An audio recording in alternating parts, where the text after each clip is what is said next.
खुलुमबाय बेलासिनि रादाबाव नोंथांमोनखौ आंनि चेनेलाव गोसो गोथारै बरायहरनाय जाबाय। आसा खालामो नोंथांमोनहा गासै मोजाङै दं। बे समाव आं नोंथांमोननि सिगाङाव बेलासिनि मोननैसो खौरां लाना फैलायबाय।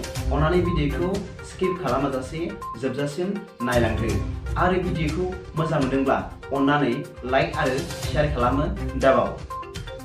गिबि रादाबाव दं त्रिपुरायाव नांलाय खमलाय जानाया त्रिपुरानि सिनायथि जानाय नङा।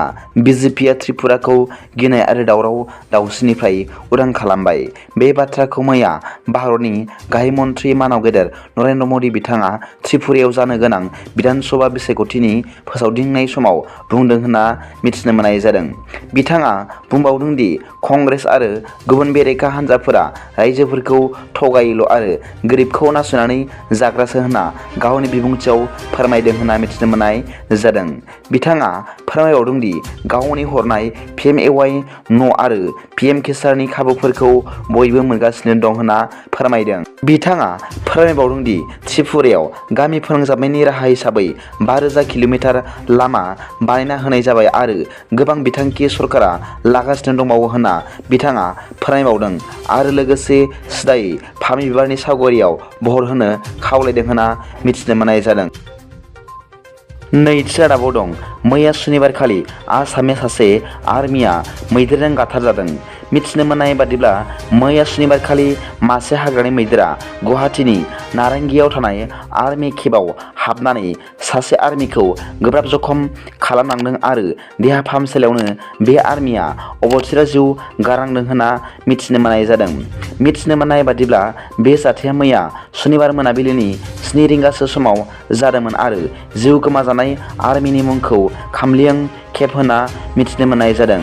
नारेंगी आर्मि केम्पआ आमसां वाइल्ड सेंक्टिउरि अरन खाथि जानायलाय बेयाव हाग्रानि मैदेरफोरा सानफ्रोमबो फैबाय थायो होनना मिथिनो मोननाय जादों। थामथि रादाबाव दं आसामनि रायजो बेंगिरिया दिनैनिफ्राय गोदान जाबाय।